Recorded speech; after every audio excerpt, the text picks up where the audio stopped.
right there in the beginning of the Western story in Genesis, what you get is it's the story of history's first drug bust.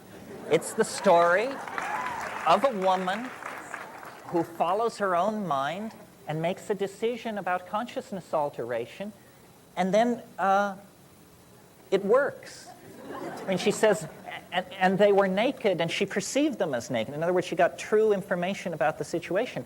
But you have Yahweh there, mumbling to himself as he wanders around the garden in an old bathrobe, and he's saying, if they eat of the fruit of the tree of knowledge, they will become as we are. That was always the issue, you see. It wasn't a health issue. It wasn't an abuse issue. It's about who finds out what's really going on and who doesn't. And this book I wrote for Bantam makes very clear that the style of a culture is almost always and invariably a style of seeing the world through a certain set of drugs or a drug. For example, here we're in the middle of a drug abuse problem, but caffeine has been entirely institutionalized since the Industrial Revolution. It's the only drug that has been honored in every labor contract that is signed anywhere. You have the coffee break. The coffee break is the workers, guarantees the workers' right to stimulate themselves, and in fact ultimately obligates the workers to stimulate themselves, because the machines and the tasks that they have been given totally reinforce the need for coffee. And the typing pool couldn't exist without coffee.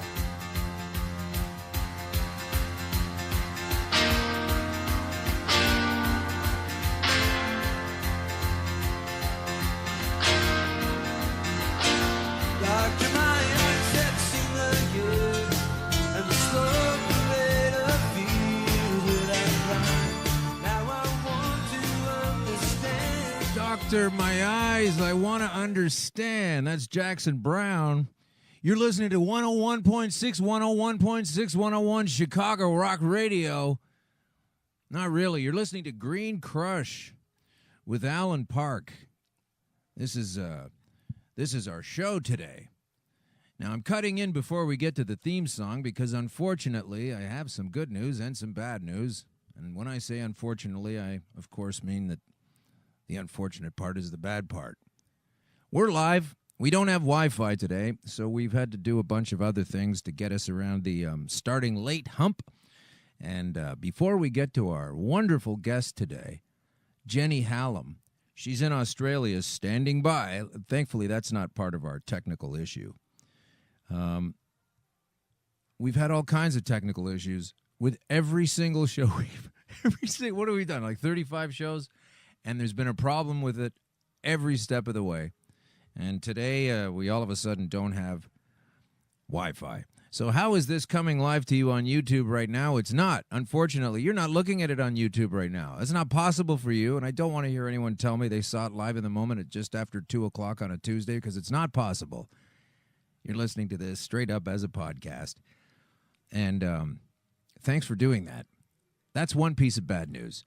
The other piece of bad news is, and we will be spending much time on this later, is that an upcoming guest that we have booked for the end of the month, February 27, Sam Malachi. He is a doctor. He is an author. He is a grower of cannabis. And he was on his way to Toronto about 10 days ago and was flying in to release and talk about his new book, which is called The Great Cannabis Conspiracy.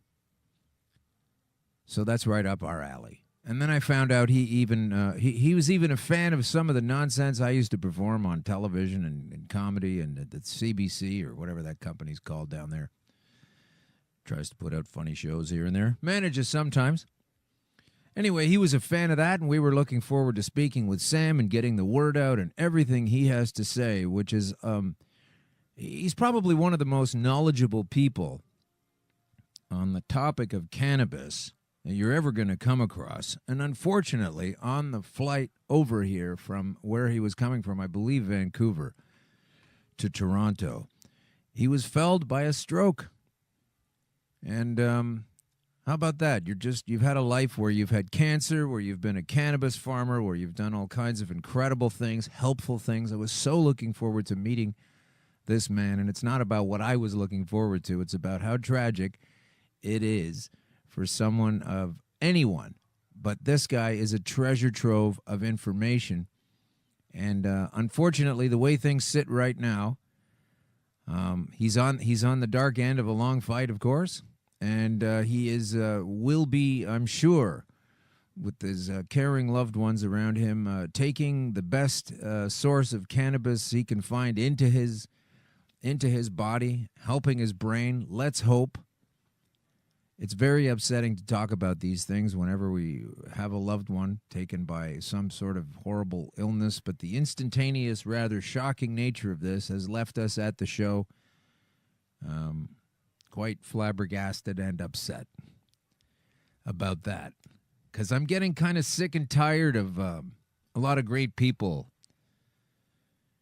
hitting a dark spot in their life and or shuffling on out. This sounds morbid and juvenile, but at least I admit to it that, when we lose people like David Bowie and Prince and, artistic contribution from very talented people, and we lose them due to some horrible situation, I get that that's going to happen. Everyone's going to go. But considering the architects of so much of the demise of this planet, including those that draw up restrictive, punitive cannabis laws, despite the fact that it's very effective medically. No, it's not anecdotal anymore. Shut up with that. You're on the wrong side of history. You can't win that argument with me or anybody else taking that side. You can't. But when we keep losing people like this, and we don't hear about how Dick Cheney had a heart attack the same day Donald Rumsfeld was hit by a truck. We just never get to those fantastic sort of resolutions. And that's what I just said. I admitted to being juvenile about it, because on some levels I find myself to be quite evolved, aware on a lot of different levels. But I'm not perfect and never claim to be. And I'm telling you that I am disappointed that a lot of these monsters of society get to run around and keep on living 12 hearts later, or whatever kind of thing they can do. Architects of war, architects of sadness, controllers of freedom, and just plain old dark folks somehow get to keep on going. And it's just not fair. So to take it back to the positive, Sam Malachi, who was to be a guest on this show on the 27th of February, so that's coming up shortly, won't be here. But I said I'm not going to jettison his input into this field. I'm not going to do that. I'm going to read this book, and I'm going to pick some things out of it, and I want to talk about it, and I want to get it out there. And there's no sense letting his fantastic research and awareness leave us in a place where we don't know about that book. So, in fact, we do have a guest stepping in Sam's stead. And you may or may not know who he is, but I can tell you a couple of things about him. Number one, he's a prostate cancer victor, such as myself. He used cannabis for a lot of his life and found it to be very healing at the dying or very ill stages of his life. And Dr. Sam was his doctor. So he knows Sam personally.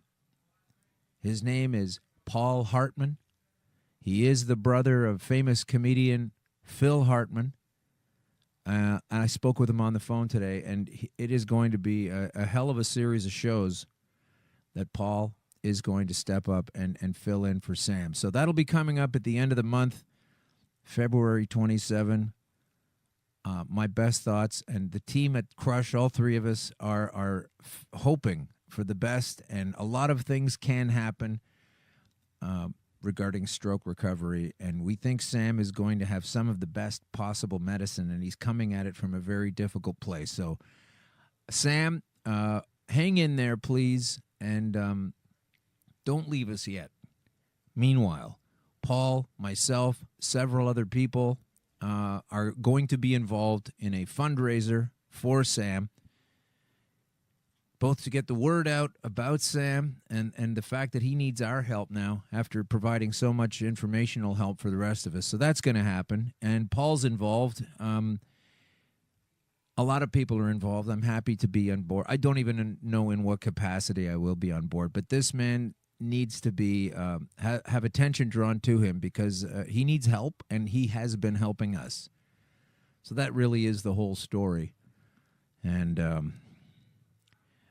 about an upcoming guest that we are not going to be able to... He was going to sit right here. He's going to sit right here across from me. He was coming to Toronto, and he's in a Toronto hospital now. So Paul will be coming down from where he lives to sit right here, and we will do the best we can to highlight Sam's legacy and hope for a turnaround and get the word out about his book. So in the meantime, now that we have that out of the way, before I tell you a little bit more about our show with Jenny, Hallam, and a few other points that we need to cover, it would feel strange if I didn't actually roll the theme. So if you've heard it and you know it and you love it or you hate it, whatever you have to do, maybe it's time to put things on pause or get yourself a drink of freshly squeezed cannabis juice from the plants you're growing in your house that you didn't ask permission for because you really shouldn't need to ask permission, and you ran them through a juicer, and you don't get high from it anyway. But there are so many healthful properties in there. Maybe you made ice cubes out of them to put into your smoothie. We're talking about a deprived food substance. And it's a fantastic thing to take into your body. So just let me gather my thoughts for a little bit. We've had some technical issues. I haven't run the theme, so here it comes. You're listening to Green Crush Conspiracy Queries with Alan Park. We'll be right back. Will we?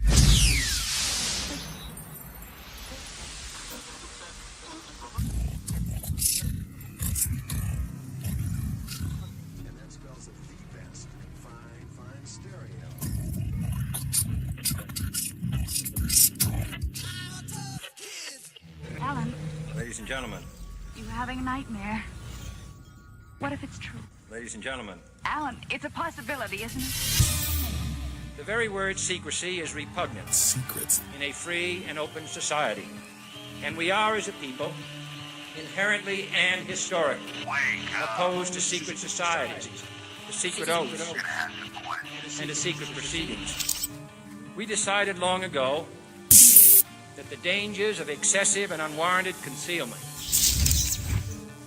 of pertinent facts far outweighed the dangers Constant, extreme danger. which are cited to justify it. Even today, there is little value in opposing the threat of a closed society by imitating its arbitrary restrictions.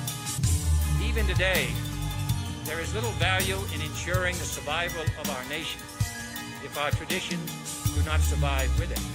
And there is very grave danger Extreme danger. that an announced need for increased security This is Conspiracy Queries with Alan Park. will be seized upon by those anxious to expand its meaning to the very limits of official censorship and concealment. That I do not intend to permit to the extent that it's in my control. You're crazy. And no officious, high or low, civilian or military, should interpret my words here tonight as an excuse to censor the news, to stifle dissent, to cover up our mistakes, Isn't the Pentagon suspicious that all the building would blow up? or to withhold from the press and the public I think you're just looking at things for the first time. the facts they deserve to know. You've had your whole f***ing life to think things over. What good's a few minutes more gonna do you now? The facts they deserve to know. They deserve to know.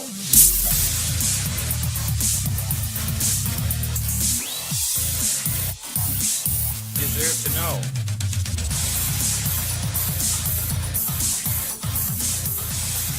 Okay, thanks.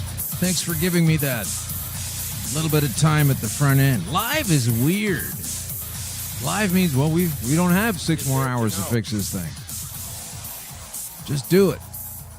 So, I'm trying to get it done. Hey, friend of the show, can we say that? Ross Rebliati was on. He's a snowboarder. Years ago, he was able to win a gold medal for snowboarding, the very first time they launched that as an event, and he wins the gold medal. And then they took it away from him because they detected cannabis in his body. Then they gave it back to him because they realized that was bullshit. So that's neat.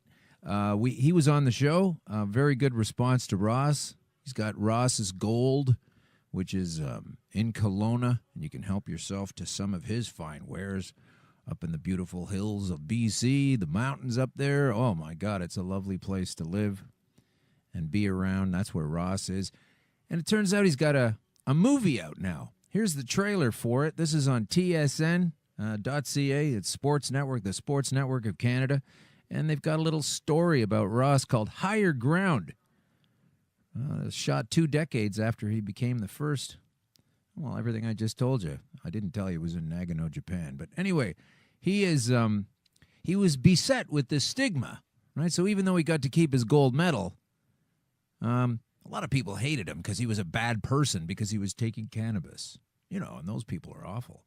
So now, of course, as things turn around and we understand the mindset, the old school parochial mindset that this is a terrible substance is fiction. I'm sure Michael Phelps, who's won about 27 gold medals swimming in a pool, also a consistent cannabis user, can also tell you it hasn't slowed down his athletic prowess or mindset.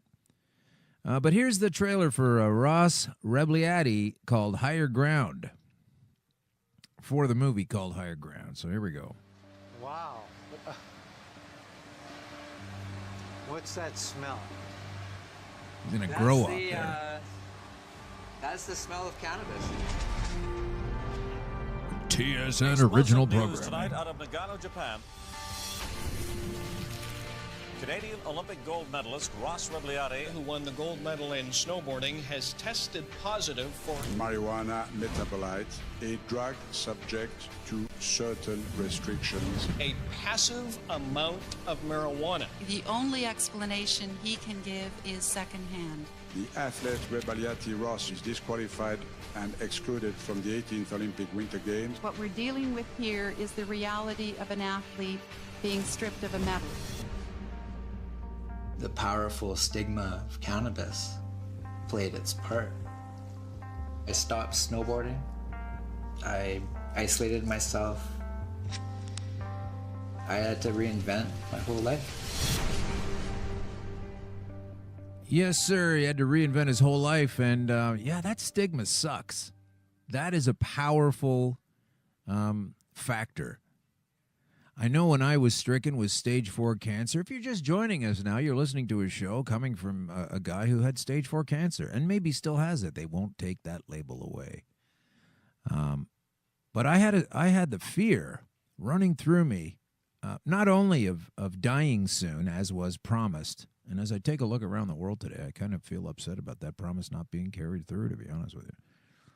But when that promise didn't happen and I was using cannabis, when I first started to use the cannabis, I didn't want anyone to know I had cancer because I didn't want to put myself into a position where people are upset thinking, oh, God, that guy's got cancer, don't hire him.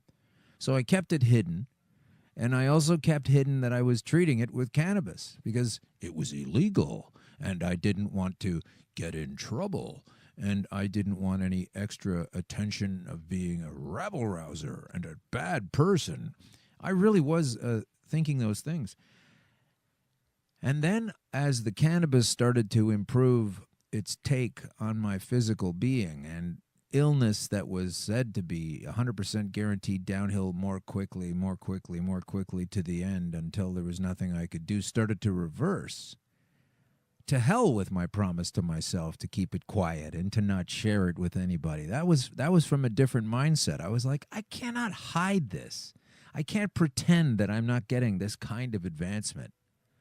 I'm going to meet someone at a place, and he's going to say, oh, wow, I've got prostate cancer, and they say I'm going to die. What am I supposed to do, keep that a secret? Oh, that's too bad, buddy. That wasn't possible. So I've had to turn my life around in the face of it. And I've had to endure a lot of criticism and negativity and lies and have to listen to this mantra from the mindless about how it's all anecdotal. And Just full-on garbage from, what do they call them? Haters. Haters and critics. And I'm not alone. Here's this gold medalist who, even though they reinstated his medal, he had a world of shit to wade through. Social withdrawal. They tell you that cannabis keeps you socially marginalized from your peers. Yeah, well, I guess so. If they believe a bunch of nonsense, and so do the rulers, the leaders. I hate using that word. It's so not true.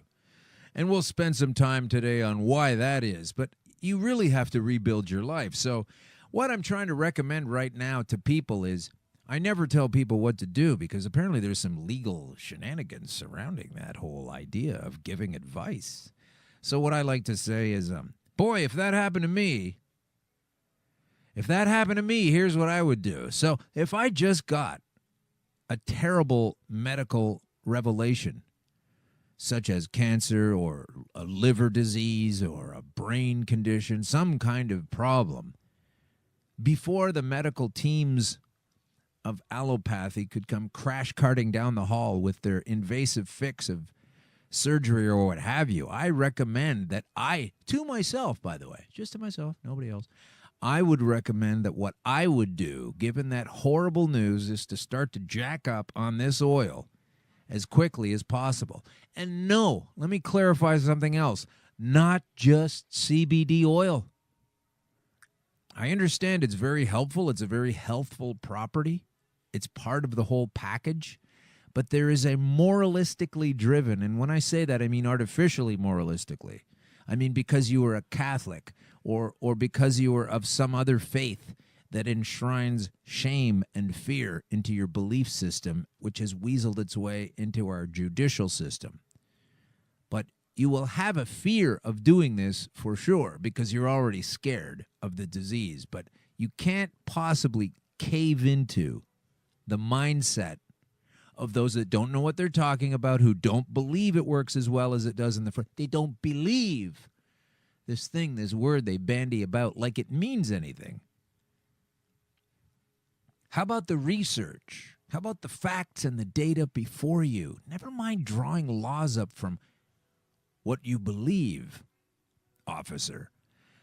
It needs to be what is. And so this is the distillation. This is the trickle-down effect of too much moral thinking, which is false morals. That, okay, you're going to use the cannabis for your illness, but don't use the THC. That, if you can avoid that, that's an immoral thing to do. Just take the CBDs from it, okay? And you're getting this recommendation from people who don't understand the entire synergistic whole plant effect of all of the things at the same time, the terpenes, the CBD, the THC. And if you're taking a plant that has a certain percentage of THC one time and then a different plant with another percentage, it doesn't matter. Just take it all in, is what I would say to myself were I to be restricken. So, yeah, let's spend a bit of time on this particular sad story, which is that there are potholes ahead. Potholes ahead, according to the globeandmail.com, in Canada. And talk about more fiction. Potholes ahead. Our police are preparing to crack down on driving while high, folks. So yeah, if you're sitting there like in one of those old Cheech and Chong movies, just ripping a giant cone and there's a fog inside the car, you're probably going to get understandably taken aside, and you're going to crash that thing. There's going to be a problem. I understand that. We don't need people doing that. We need people understanding exactly how this compound works and when you're not impaired. The problem is the arbitrary nature of lining up cannabis with alcohol for this purpose, but then you can't have as much access to it as alcohol. So now it's different. Oh, it's just like cigarettes because blah blah blah, and then it's like, well, it's not like cigarettes where you can walk around smoking them outside. No. And they keep changing the rules around. And the big problem with impairment and cannabis is the science is, the fact is, and you can even test this on one person, and I have with myself, is that depending on your awareness and tolerance, let's say, the tolerance to the actual compounds builds up over time. And some people can take more of it in than other people. And taking in almost any amount is going to register that you have cannabis in your system. You're carrying cannabis in your system. It's part of your system. But it's not like alcohol trying to leave your system as quickly as possible. It's a friggin' nutrient. So it's trying to stay there. So what I'm saying is by the time someone tests positive for a certain level of cannabis in their system, there's no scientific bearing on whether or not they are impaired. Now, let me give you a quick example of how this can be the case and is the case. And I know there's a lot of people thinking, well, that's nonsense. Of course, if you have more, you're higher. No. When you begin to take the Rick Simpson oil, for example, you start off with a tiny amount, what I like to call a pinhead. This is a half or a third the size of 1/2 of 1 grain of uncooked white rice. That is the size that you're dealing with. And if you accidentally double that and you have a couple of pinheads at the beginning of your ingestion procedure, you are going to be high. You are going to be too high and not ready because you have not yet properly acclimatized as per the best charts and dosage charts available to understand how to take this property in without getting all messed up and high and not ready to operate a vehicle or brush your teeth for that matter. Okay, so you can have a small amount of this cannabis oil, test positive for cannabis in your system, and pretty much be on the moon in how high and how affected you are. And then over time, as you're slowly building up your acclimation and your system is now understanding the ways and means of how the cannabis acts in your system, you can take more cannabis oil. You would be testing higher for how much cannabis was in your system, and you wouldn't be necessarily impaired at all had you been building up slowly. You know, it's like the kid who's 18, 19 years old, has his first drink at a bar. You toss a shot into him, and he's on his face, right? Somebody else is drinking 5 or 6 beers and a couple of shots, and they're still walking around doing all right. They're not ready to drive, but still. So this whole notion that if you're testing a certain amount that you're impaired and we're going to give you a ticket and you're going to jail for 14 years, again, is based in belief. The belief that you are high. And they're not seeming to try to come up with any solid science to prove it because they've just got to bust you and they've just got to keep their jobs and they've just got to put you through the legal system and none of this shit's changing from before. So that's my basic complaint, and that's what your basic complaint should be. So no, I'm not advocating getting ripped on a bong and jumping in your vehicle and heading down the highway. I'm saying that the means of measurement, the beliefs involved in the official system that you are already so high if you have a certain amount in your system is folly. Okay, it's complete nonsense. So now let's go to this particular special of the Globe and Mail. Came out the end of January. It says, things are more than a little hazy as Canada prepares for the legalization of marijuana at some unspecified date this summer. Of course, Justin's been punting that down the road since he got elected. Next July. I don't know who said that. You said that. Your team said that. But while many details are still... Now, why does this guy keep writing ahem in here? Ahem up in the air. One thing is clear. Police forces across the country are expecting a big increase in driving while high cases. In jurisdictions that have legalized marijuana, there has been an increase in cannabis usage while driving, says Sergeant Ray Moose of the RCMP.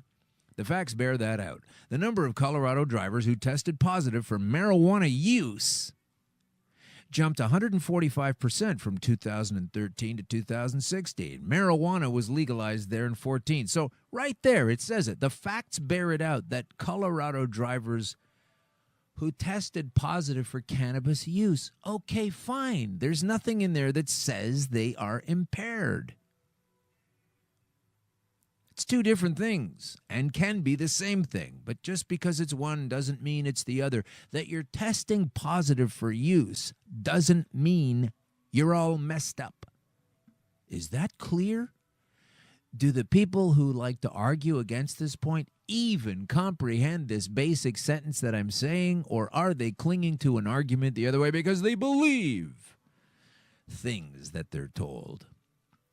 A study released last summer reported that the number of collisions reported to insurance companies in Washington State, Colorado, and Oregon is 3% higher than what would have been expected if those states had not legalized marijuana. Okay, fine. Now you're getting into the, yeah, but what else did it do? How many of those people eliminated illnesses?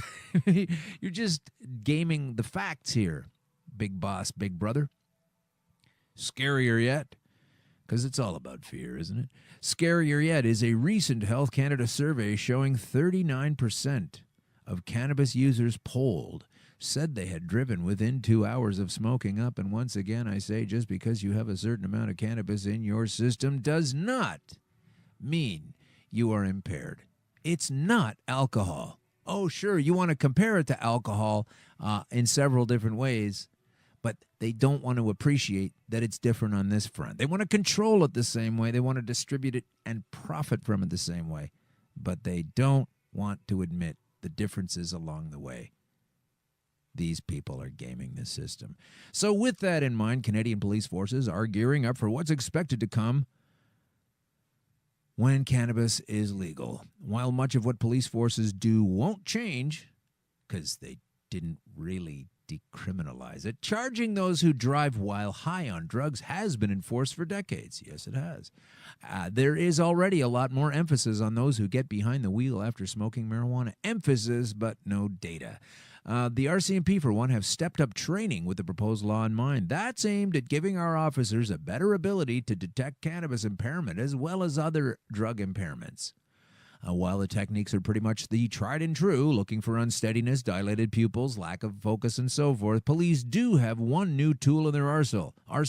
That's been a substantial increase in the number of drug recognition evaluators across the country, and police forces are expecting to triple the number of evaluators by the end of next year. These are trained officers who make the final call on whether to lay impaired driving charges after a driver has been taken off the road. They conduct thorough tests to determine level of impairment. It's a 12-step evaluation process where there are over 100 pieces of information obtained, says Corporal David Botham of the RCMP. The evaluation includes tests of body temperature, muscle tone, and attention abilities. Once the expert has decided the driver is impaired, and they won't be biased at all, by the way, and can identify the drug, he will order a blood or urine test to confirm the drug or drugs involved. Through all these different training initiatives and through our past and current training, we are confident we'll be in a position to tackle all forms of impaired driving. This proposed law, Bill C-46, offers one new tool, if approved by the Senate, and it will be. It will empower officers to use oral fluid screening devices to detect the presence of drugs. That's basically a spit test using a swab to determine the level of drugs in the driver's system, and once again, I'm telling you that it doesn't matter how much is in the system if you've already built up a tolerance. But we don't talk about that part. Although the standards have yet to be finalized. And while not all of the Canada's legislation is clear yet, one thing is evident. Those caught driving high, and again, they haven't shown how they'll do that, will pay a severe price. The proposed law dictates that as little as 2 nanograms of THC per milliliter can result in charges and fines of up to $1,000. Anything over 5 nanograms could land you in jail. Several provinces have stepped up penalties in anticipation of legalization. Insurance companies are ready to make offending drivers pay, although they are waiting for the law to pass before setting the standards. But existing penalties are fairly onerous for impaired drivers. And it goes on, if you're under 21 and you've been convicted, your car insurance premium may cost more than your car. Noting that once you get your license back, you could be paying an annual premium of up to $12,000. Ah, the freedom. I can just smell it. Now, I'm not sitting here advocating that we're all supposed to get bottled up out of our gourd and drive around and crash into people. I am telling you that the science that they are relying on is gamed, not complete, insufficient, and one of the things they sat around for months and months and months trying to figure out how to still profit from, how to still generate police man hours, how to still avoid detracting from the budget, instead of going the other way. You're decriminalizing something. It shouldn't be that big of a deal. Let's focus on education so that people don't want to drive or have anything to do with it at the time they are impaired. But no. We have to keep on feeding the sick police state. And how else? How else should we treat it? Now, I'm going to move on to another story from cannabisdaily.co, our good old friends at cannabisdaily.co. And this is in the States, of course. There's nothing like this proposed in Canada whatsoever because of the negative mindset of those ushering in this new control paradigm. But hey, San Francisco is going to drop all cannabis-related convictions since 1975. 43 years of bullshit going to go away. Now, if you did time and you got punished and you got broken up from your family, there's not much you could do about that right now, but they're going to make some kind of reparations. This is exciting. This is in cannabisdaily.co. Now that recreational cannabis is legal in California, the next logical step. Do you hear that, Justin? Do you believe Justin and Kathleen and Officer Bill Blair, who's still a cop even though he's the minister of controlling cannabis? How about these for beliefs? I believe you should also incorporate a similar system, especially when these fat cats are going to get rich on the same deal. That's what San Francisco is going to do, according to the city's district attorney, when he announced the city's prosecutors will be wiping out or reducing cannabis-related criminal convictions going back to 1975. According to District Attorney George Gaskin, San Francisco will immediately dismiss nearly 3,000 misdemeanor convictions that date back to 1975, as well as wipe clean arrest records for those who had faced such charges. And meanwhile, in Canada, we're still arresting people that are using this because if you're buying it now and getting it from a dispensary now, Chuck Rafici and some other fat cats that are already balls deep invested into this clandestine industry that they've been sitting in back rooms and planning how to invest and how to make money and how to control for such a long time, they don't want this. Okay, they don't want to admit this. It's too bad. They better wake up to it. The city of San Francisco also intends to review nearly 5,000 weed felonies that had been recorded during the same time period. In inappropriate cases, they'll be resentenced to misdemeanor offenses. Gaskin said at a news conference that this is the city's way and Canada should be doing the same, and any other repressive regime should be doing the same.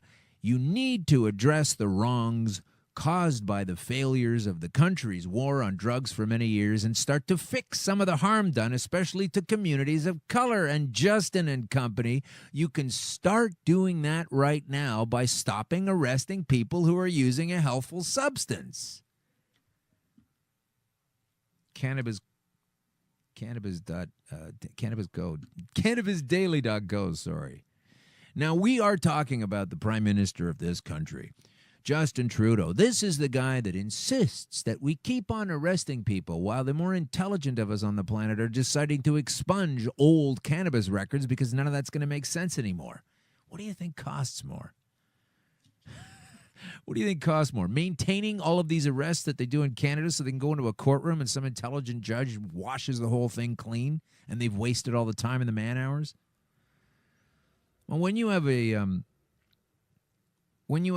prime minister that says things like this to folks who have loyally served this country and gone off to some other hellhole to get their leg blown off, like this particular gentleman who stood up in a town hall to say, hey, I just want to know what's going on, man. I've had my leg blown off. I don't get any support from you and your government. And I want to know why you're fighting us in court to not pay us what you're supposed to pay us. You know how when they send someone off to war, they say, oh, well, we got to get behind the troops. And then when they come home messed up and injured, they say, oh, well, don't really want to talk about the troops. That's not really support. Anyway, listen to this guy now. He's at a town hall with our leader, and it's on the bubble of what I'm talking about here. This isn't about cannabis, but it's about the mindset of someone who is so against cannabis and so wrong on so many levels. It's kind of ridiculous. But here's this injured vet standing up and asking why it is the government is fighting the vets for their deserved and agreed to benefits. Listen to this guy. Why are we still fighting against certain veterans groups in court?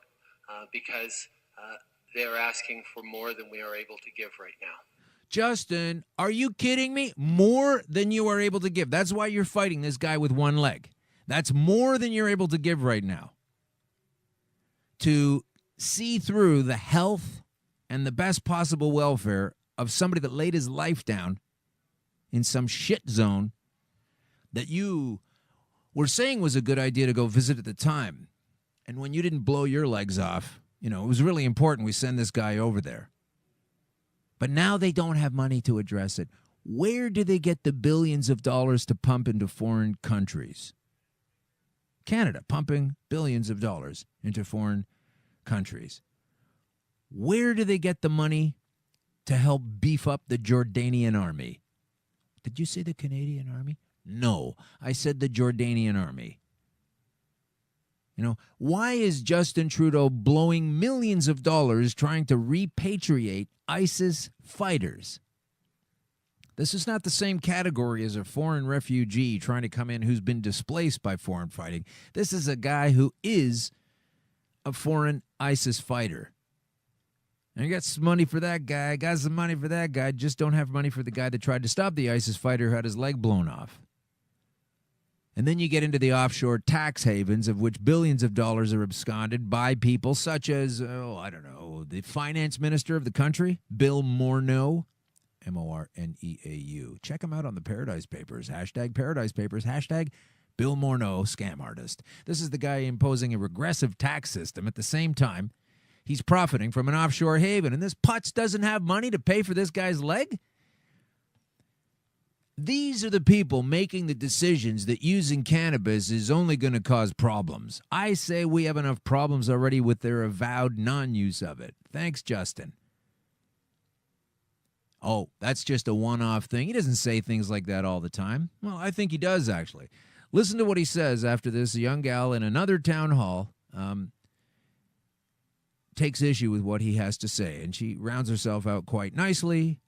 And you'll hear the point, and then you'll hear Justin tacking onto not the main point, but some other stupid, ridiculous point, and it actually came out of his mouth. And, you don't even need to write jokes anymore. You just need to quote people. Check this out. So that's why we came here today to ask you to also look into the policies that religious charitable organizations have in our legislation so that it can also be changed, because maternal love is the love that's going to change the future of mankind. So we'd like you to look into we like to say people kind, not necessarily mankind. Okay, you got to be kidding me. We like to say people kind now. Did you know that? I didn't know that. My leader just told me that we like to say people kind, not mankind. Not mankind because that's sexist. It's sexist. And even though there's another word called humankind to address that particular contention, this clown has the word people kind. I posted that on Facebook, and people thought I was being sarcastic in a people kind of sarcastic way. Once again, I'm telling you, this is the mindset of a man who doesn't seem to realize that lawyers are considering legal action if the Liberal government doesn't overturn past convictions for marijuana crimes. So if we don't do what San Francisco is doing, I'm happy to say that in straight.com, there's a great article in there about me, actually, from last year. Check it out. straight.com, and then Google my name, and there you go.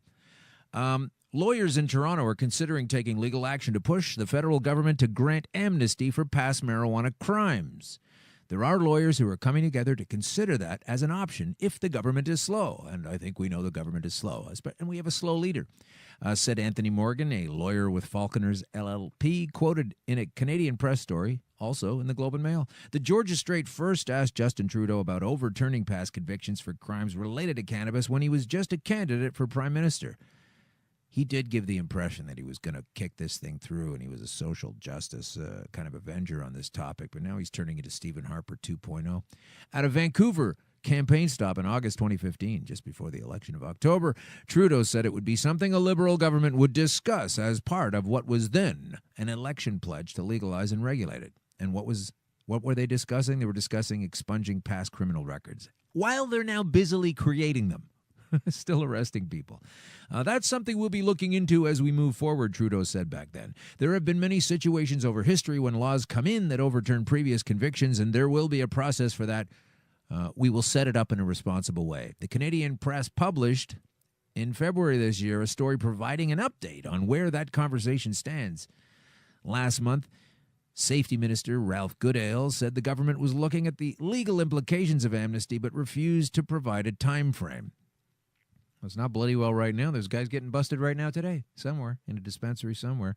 The article also quotes Bill Blair, the head police chief who is in charge of legalizing cannabis, the federal government's lead on marijuana legalization, suggesting the Liberals will consider pardons, but not until after recreational cannabis becomes legal in July 2018.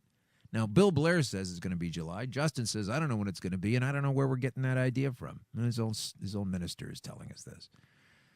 Go smoke a joint and sit down. I wish that guy was snowboarding again. That's what he used to do. He used to snowboard and teach kindergarten. Once we have put in a more comprehensive system of regulatory control for the production and distribution of cannabis, that's an issue the government will then, at that point in time, be able to turn its mind to. Suggesting that the government has a mind rather than being a drone. Okay, so now we're going to close out this particular segment before we bring on our guest, Jenny Hallam, with some fine writing by a previous friend of the show, also Harrison Jordan, who will soon be a lawyer. And he says pardoning cannabis offenders would be hypocrisy for Canada's governing party, and that's because Trudeau has basically painted himself into a corner. He says, as the government of Canada is mulling over the idea of adding pardons for cannabis offenders to the reforms of the nation's marijuana laws, it's a great idea in theory, but it makes no sense for Canada's governing party to pursue, since they are set to increase the number of marijuana infractions as part of their plan to legalize recreational use.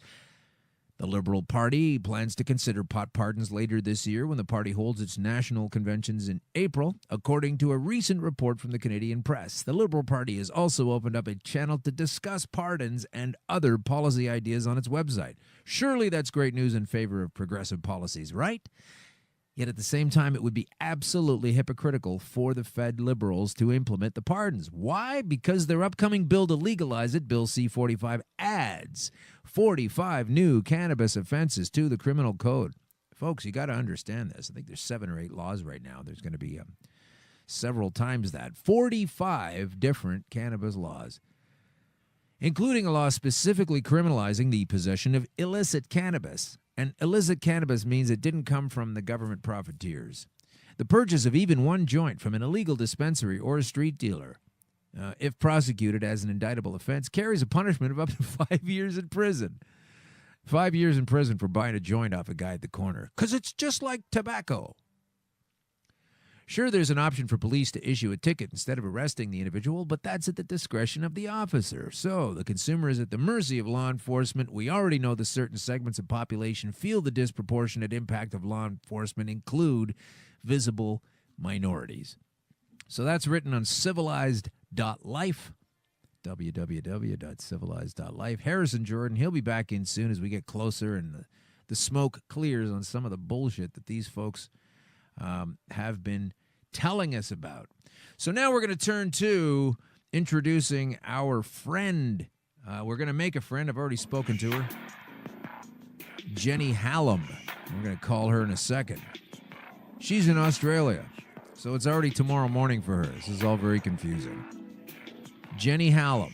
All right, this is on AustralianSeedBank.com. Jenny Hallam, last September, she's the activist who defied threat of criminal charges over CBD oil. Straight up, no weed, no THC. In a year, people should be celebrating medical cannabis legislation in Australia, and yet activists defy the threat of criminal charges. Earlier in 2017, police raided the home of oil producer Jenny Hallam in South Australia, shutting down her medical oil production, which sucks. But she's been helping people for free in Adelaide, South Australia. So there she is on the line right now. Jenny Hallam is on the line from Australia. Jenny, welcome to, I guess, really early tomorrow morning. It's still yesterday afternoon for us. How are you? I'm very well, thank you. Thank you for having me. Oh, I'm very glad to have you on. I'm coming at this from the good end of things. I'm not trying to get you in any kind of legal trouble, but you do have one hell of a ridiculous story to share with the rest of the world in this time of legalization of cannabis, in this time of medical breakthroughs, helping people put cancer and other disastrous illnesses behind them. We've had Vera Toomey on the show from Ireland a few weeks ago telling us about all of her tribulations. I want the world to know who you are. Jenny Hallam, you are a cannabis activist, and you come at this from a place where once upon a time you never had it or used it. So if you could tell us a little bit about how you got involved with this substance and before you got into trouble, because it's so simple and yet so complicated as to why you got into trouble. So let's start with that. Okay. Just like most people, I'd used it when I was younger, just recreationally, and so I knew that it wasn't anything bad. But because of different issues, I sort of gave up all drugs, and so I actually had a car accident when I was 20 myself, and I've had a few different ones since then. None of them my fault. I'm not a bad driver. Unfortunately, I'm just have very bad luck when it comes to the road. So I've been left with a body-wide pain condition that leaves me with about a 6 out of 10 pain level. So for the first 15 odd years, the doctors had me on morphine and endone, oxycodone, those sort of things, shots of pethidine, and the really horrible drugs, and they weren't working. It wasn't really doing a lot for the pain, but it was making me really sick, and I got down to about 38 kilos, so that's basically like a child's weight, and I was going to die. My doctor said to me, there's not much we can do anymore to keep the weight on. He just didn't know what to do anymore. And so some friends had come over to visit, and they'd bought some weed with them, and they were just having a smoke, and they sort of said to me, look, just try some, just have a go and try some. It'll make you feel a bit better. So so I had some, and for the first time in about 2 years, I ate a full meal that night.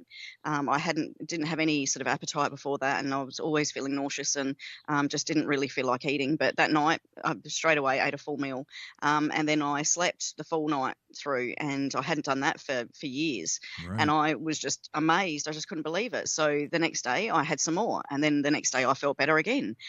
So I thought, well, that's it. I'm just going to keep using it. So, even though it was illegal and, I knew I could get in trouble for it, it was worth it because I was going to die the way I had been.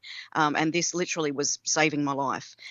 So I had been told by the doctors and the pain clinic that I wouldn't have children, that I would be in pain for the rest of my life, and that I wouldn't work anymore. I'd never work again.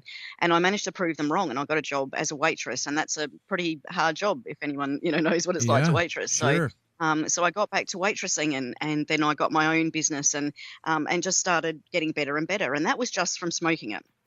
And I was just amazed from that. Are you serious? I did not know that. You were just smoking it, and you were getting this much of an improvement. Yeah, that was just from smoking it. Smoking it saved my life.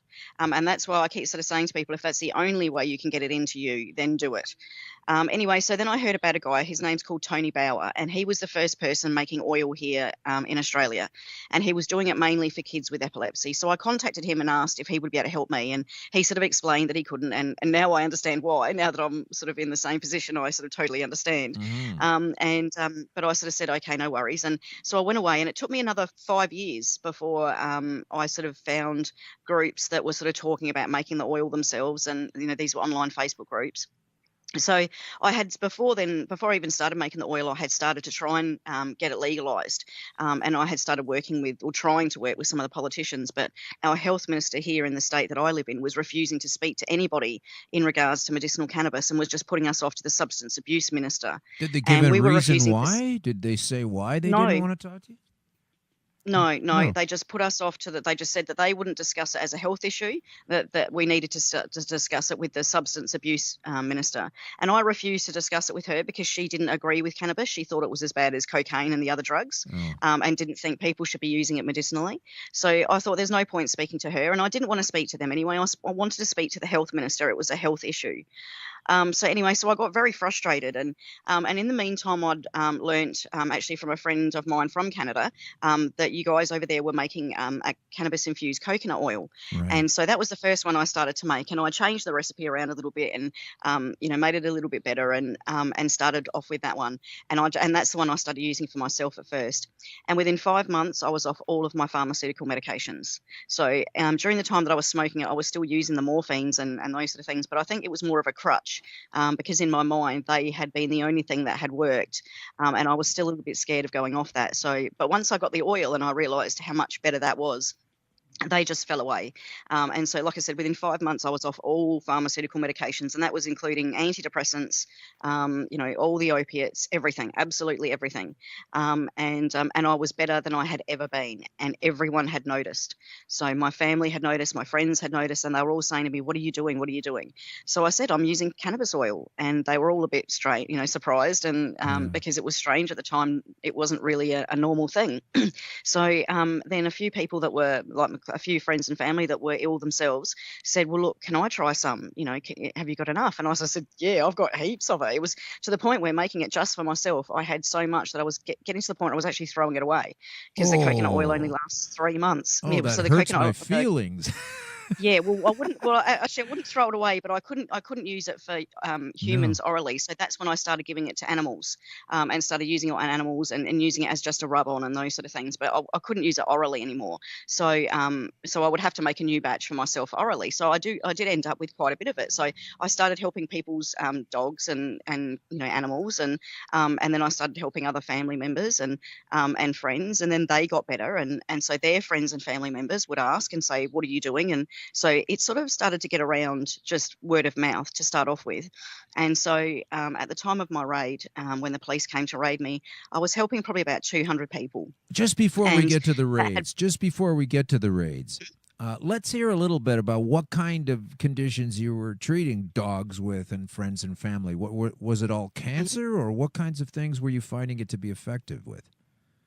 It was absolutely everything, almost every condition there wasn't many that I hadn't treated. So one of the best ones that it was working for was the epilepsies. This was at the time, this was just the coconut oil I'd started with. So we found with a cannabis-infused coconut oil, it was reducing the swelling on the brain. So it was not only stopping the seizures, so these kids were having the 100 seizures a day down to nothing. But it was also waking them up. So the damage that the previous seizures and the other medications had done, it was fixing that. So it was reducing the swelling on the brain, and these children were actually waking up. So these kids were non-verbal before and were basically just vegetables. They would sit there with their tongue hanging out, drooling, and they would not communicate. Would not be able to communicate with their families. And they actually changed, and they went to the point where they were making eye contact, and then they started tracking with their eyes, and then they started verbalizing, just grunts and things like that. And then it got to the point where these kids were speaking, and then they were waking up.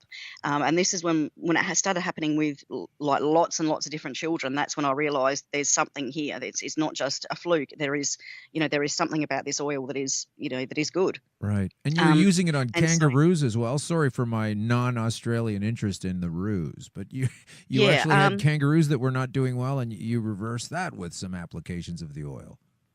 Yeah, well, I had one kangaroo that had broken its tail, and you have to be very careful with the medications that you give animals because they can get very sick from it. So the medications that you give kangaroos can actually kill them if you give them just just slightly more than what they're supposed to have, and a lot of them are sort of are very funny with them. So rubbing the oil onto the tail of the kangaroo took the pain away without having to use anything orally or or any of the other medications that were going to hurt it. So so that's one of the great things.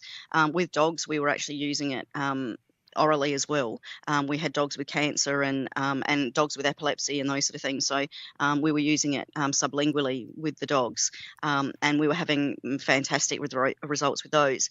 And we actually managed to save quite a few runts I knew a few different breeders, and it started off with just one breeder who had a runt, and it wasn't feeding, and it'd been sort of pushed away by the others, and it was just sort of curled up in a corner. It was getting colder and weaker, and there was nothing they could do, and it was getting to the point where it just looked like it was going to die. So a friend of mine sort of said, look, is there anything I can do just to make it more comfortable? So we just put a little tiny dab of the coconut oil in its mouth, and just sort of wrapped it up nice and warm, and just we knew that there probably wasn't much more we could do, and so we went away, and an hour later, she actually, because she'd been up all night, she'd actually dozed off and fallen asleep, and then about an hour or so later, she rang me back and was like really excited and said, you won't believe this. I said, what's wrong? She said, I woke up, and she said, I couldn't find the puppy anywhere, and she said, I thought maybe the mother had taken it and dumped it away from all the others, and she said, but no, then I realised it was up, it had pushed all the others away and was on the best heat and was drinking.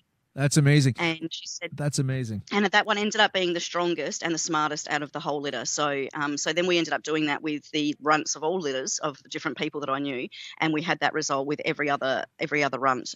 They just ended up being stronger and smarter than the rest. Well, let me ask you this on that note, and we'll get to the raids and the police and everything. But there are a lot of people. I haven't really explored the medical aspect with animals, but of course they're biological units, so why wouldn't it work? But here's my concern: when a man, in my case, 170, 180 pound man, and at the time I was a lot lighter when I started using. I was probably about 145, 150, but that's a lot of weight, and even with that weight, body mass, I'm taking a tiny initial amount of a pinhead, like I said, to slowly acclimatize. So how did you break down being able to figure out a dosage for an animal? It must be infinitely tinier, the initial dosage, because if you give them too much, they'll just pass out and flop around, and you think they're sick, but they're just really, really high. So how did you gear it down? Stoned, How did you do that? That's it. You just because I now make the two different types. I make the full extract oil, and I also make the coconut oil. So what we would do, we would start off with the coconut oil because that wasn't as strong, but we would start off with, like you said, just minute doses, just like one drop. And say a human would start off with maybe 10 drops, so it was sort of basically a tenth of what we would give humans. But it would also go by body weight, so I would go by body weight. So a dog that was just a little chihuahua size would only get let's say one drop, and maybe a dog the size of a Great Dane might get 3 drops. So you just sort of have to sort of go by the size of the animal as well. So but yeah, that's what basically how we had to do it. We just started off just the tiniest amount, the smallest amount that you could get in, and diluting it down as well.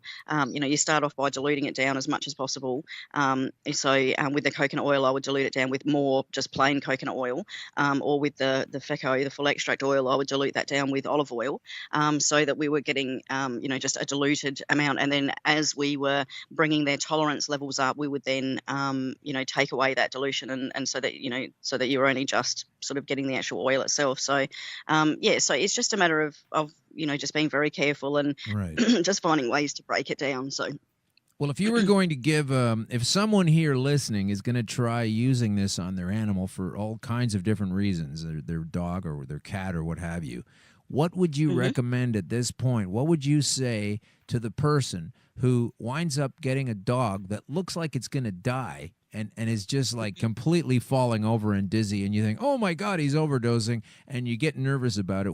What's the best thing to do in that situation? Or did you not ever get to that? Were you always careful enough that never happened?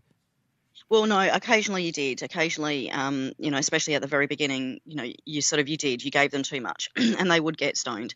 And I had a little chihuahua. He as a puppy, he was already terribly injured. He was abused as a puppy, so he'd already had broken legs and broken tails. So he had a lot of pain conditions. So and the vets couldn't, because he had it from a puppy. The vets couldn't give him the pain medications that they have, because it just would have killed him after a few years.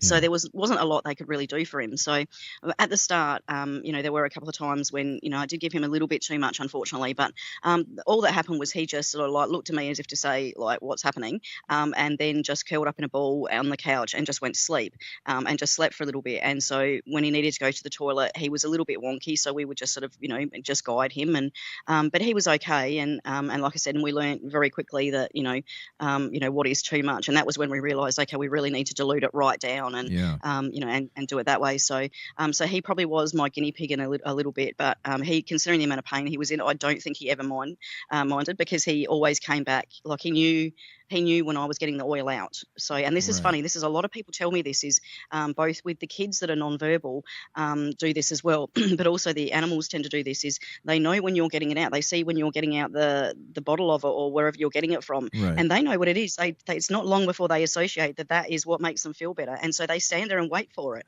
And so Max would stand there with his tail wagging. Well, I know I do. When I got it out. That's Yeah, I know I do. My tail would wag too if I had one. So they know it's making them feel better. So he would come back and want more of it, and you could tell when it had worn off, and he wasn't feeling very good, and you could see that the pain was affecting him, and so to me that was worth it. Just a couple of times of getting him a little bit too stoned was worth the 2 years or whatever it was that he had of no pain. That was definitely, because he changed. He went from a dog that looked like he just didn't want to be around anymore to a dog that was running around like a puppy again. And I mean like a puppy. He was this was a 15-year-old dog that was screaming around the house like a puppy. And I took him to a vet at one point when he was 16, and they did all the normal blood tests, and the vet was expecting to say to me, look, organs are about to shut down like you would normally have with a 16-year-old dog. Sure. And he came back to me shaking in his head, and he said, he's got the organs of an 8-year-old. I do not understand it. And I couldn't tell him at the time that I was using the oil on the dog because it wasn't at all accepted. But the next vet I spoke to, I told, and she said, yep, she goes, I'd use it in a heartbeat. And what was the determination point they used to be able to tell the organs were a lot younger than they were chronologically? How did they test that? How did they know that? They did all blood tests. Yeah, they did all blood tests, and they said that with the levels, they get certain levels when the dogs get older, and they can tell that the organs are getting to the point where they're starting to shut down and they're not working as effectively. But they said his organs were working like an 8-year-old. That they were just still so healthy, and basically there was absolutely nothing wrong with any of his organs. They said they just could not believe it.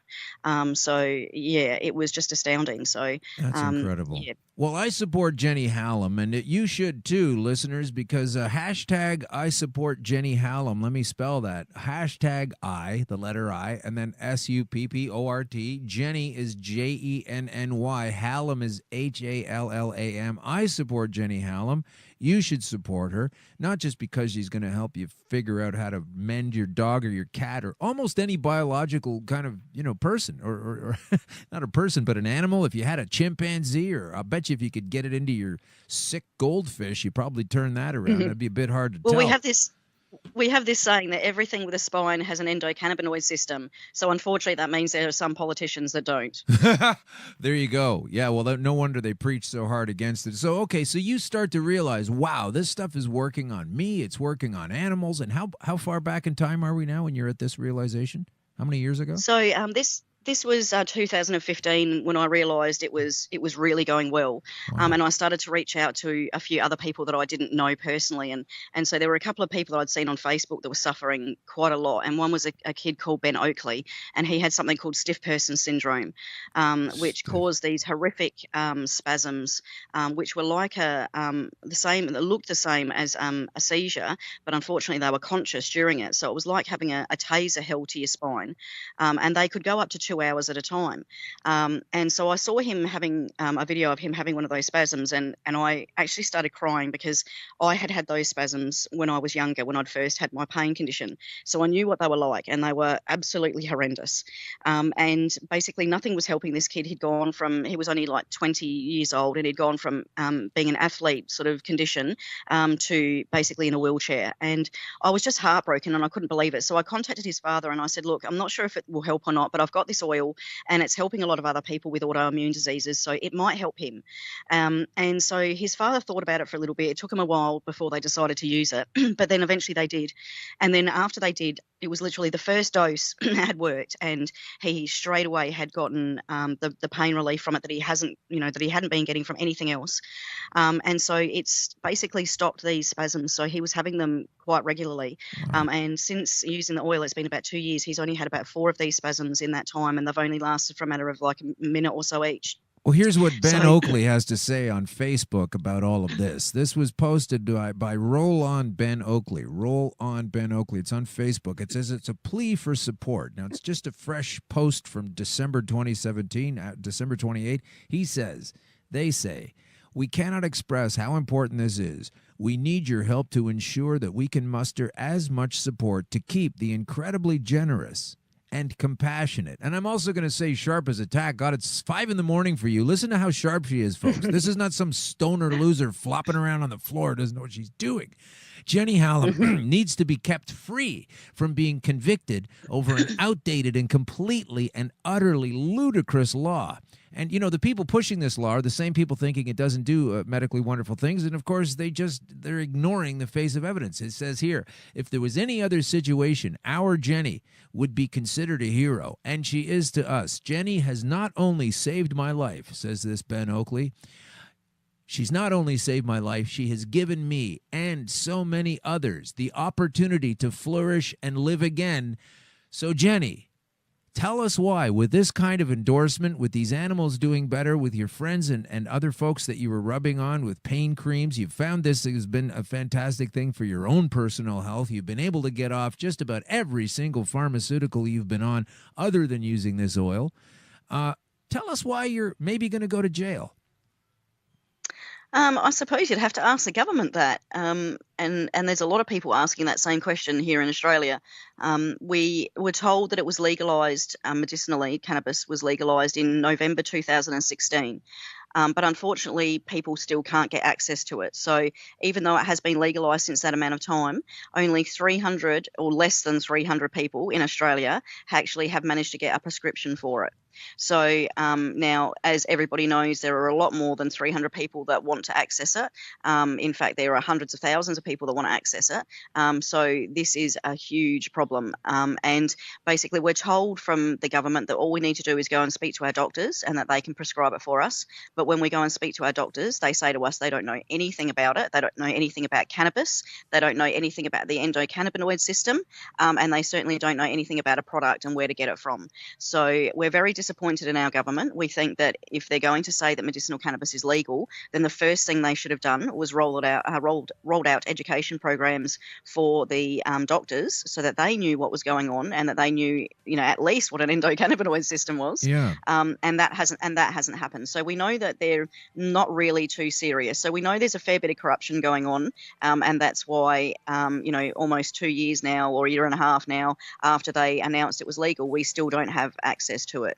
So unfortunately, because of that, people had to resort to turning to the black market and using oil from producers like myself, and that put us in a bit of trouble because the police then come and raid us and want to send us to jail. So at the moment, I'm facing charges of 9 years.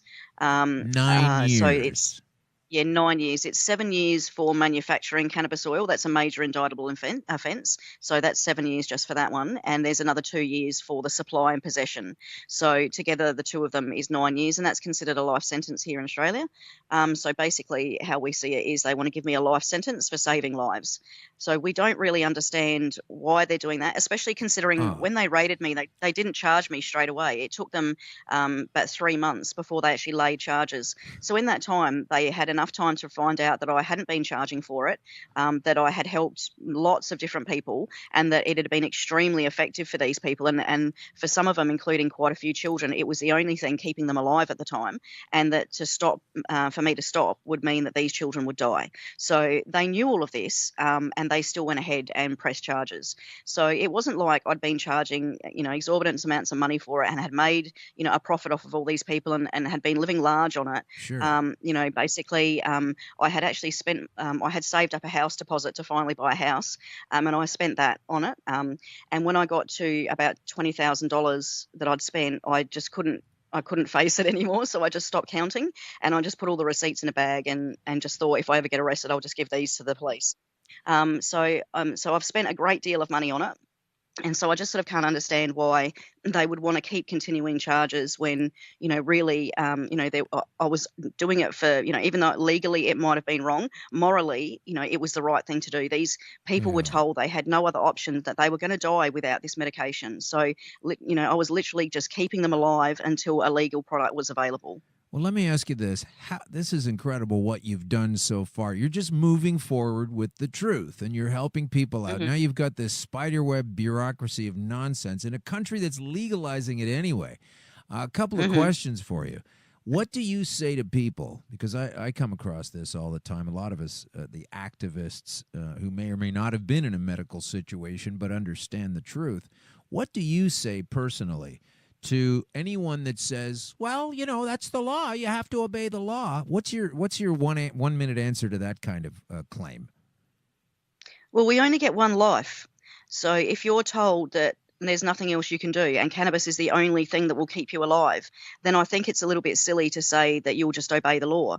To be quite honest, and we have a saying here, and I think it's been said all over the world, I would rather be illegally alive than legally dead. Yeah. And that's what we tell people. You only get one life. We don't get, several opportunities to come back like politicians and their political careers. So if we only get one life, we can't be mucking around with it. So if cannabis is the only thing that's going to save us, then as far as I'm concerned, stuff the law. Laws don't matter when it comes to saving a life. Yeah, absolutely true. And let's not forget, I think you're good people, and good people disobey bad laws. And if a law is bad and wrong, if I obeyed everything I was supposed to obey, I would also be in the ground right now.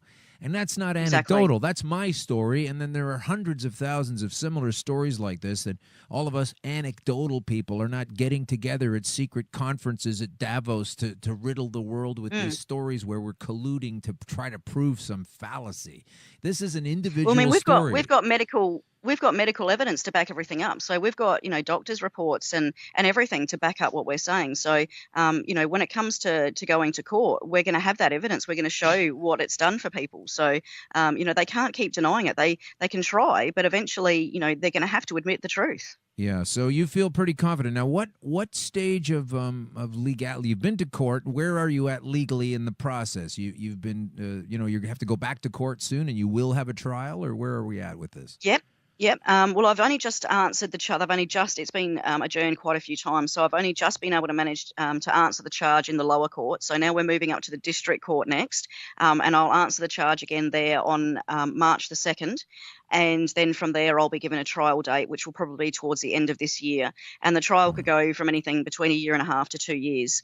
But there are hopes. There has been a push for the charges to be dropped, but that it's against the public interest and a waste of taxpayers' money. So there has been a push to do that, and an application has been put into the prosecution to have the charges dropped. So if that happens, that will probably happen at the next hearing. So, and also we have an election coming up just a couple of weeks afterwards. So there is a little bit of of talk that there's a possibility that those charges could be dropped. But either way, if they get dropped, that's great. If not, then we take it through the courts. We get a jury to decide whether or not I did the right thing, and so then we get to bring out all that medical evidence. So either way, we win.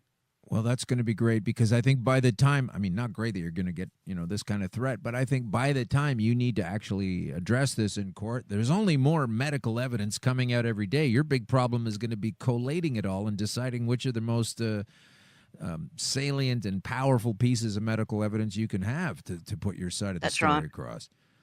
So you've already got a lot of stuff. Do you share a lot of these, your medical awarenesses and revelations, these the data that you have? Oh, definitely. Yeah, definitely. I teach other people how to make it because I can't help everybody now. No. I teach people how to make it. So I have my recipes online, and I share those with people, and I give people advice on dosing and the different conditions. And so I do as much as I can now to teach other people how to make it themselves. And one of the things that I try to tell people is how easy it is to make it, because that's one of the things that's the biggest misconception about cannabis oil in general is people seem to think that it's difficult to make. Yeah. And this is one of the things that I'm trying to teach people is, especially the coconut oil is one of the most simple things to make. It's just the same as making a soup on your kitchen bench. It can be just done in a slow cooker, 24 hours, and it's just so simple, and it can literally save people's lives. So that's what I do now is I try and teach as many people how to make it themselves, as well as going around trying to educate people and also talk to politicians about getting this through. So well, where's that website? Where's that website we can find these things? Well, it's it's my Facebook page is Medicinal Cannabis for Australians. Okay. And that's my Facebook page, or you can get me on Facebook with just Jenny Hallam on there. So and it's an open page, so everybody can see what I'm doing on there. And so we just sort of share information and just teach as many people as we can. So it's just a matter of constantly educating the public, I think. So that's the most important thing that we find at the moment. What a great point. I remember when I was starting to learn how to make the Rick Simpson oil. That's the specific blend that I use to get my things turned around. I was afraid. I was not sure how this was going to go. How flammable might it be? What kinds of problems? And I put it off. I had everything ready to go one day, and I just couldn't muster up the courage. And then the next day I said, listen, you got to do this thing. And I made it happen. But it is far more easy than anyone can imagine. It just sounds like it's going to be difficult. It sounds partially because it's illegal, partially because we're not all chemists, a lot of different reasons, but it's very simple. But can you take us through briefly, because everyone almost that I know has a slow cooker. So what tell us about how, just take us through the simple process as you describe it, and just tell everybody listening right now that wants to listen to you, they're not going to research it, they'll research it later. But what do you do with your slow cooker and your coconut oil, and how much cannabis, and how does it go? Okay. Well, what I do is a lot of people decarb their cannabis in the oven first, and I don't do that. When you do that, you're converting it all to THC, and I want to keep some of the THCA in mine. So what I usually do is I just take 1 ounce of cannabis to 1 litre of coconut oil, and I just put that in a slow cooker. I just mix it together. I leave it for 24 hours, and then I strain it and take out the solids, and then you put it in the fridge, and it's ready to go. That's it. That's as easy as it is. How easy is that? Now, slow cookers generally have 2 temperatures, high and low. So would you put that on the high speed, high No, we want it on the low. We want it on the low setting, and that way you're not decarbing all of it. You're keeping a lot of your THCA in it, and you're not decarbing it all and changing it all to the THC. So once again, that's an ounce of cannabis, and how much coconut oil again? 1 litre of coconut oil. 1 litre. Okay. And then another hint for people, because we know that there's all these different cannabinoids, and we, everyone always sort of concentrates on the CBDs and the THCs. Well, there's another really good one, and that's the CBN. And we're getting a lot of medical benefits out of the CBN. And normally we would only normally pull about 1% CBN out of your oil.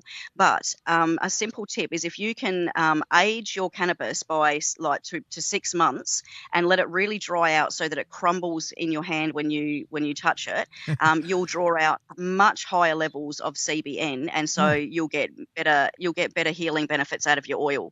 So if you can age it, see, a lot of people will cure it and they're leaving a bit of moisture in it, and that's sort of basically sort of stuffing you up. You're not getting as high levels out of it. So if you let it age and dry a little bit, that helps. And the other thing I suggest as well is if you're making oil of any sort, whether it be coconut oil or the Rick's, because I do this Rick Simpson method as well.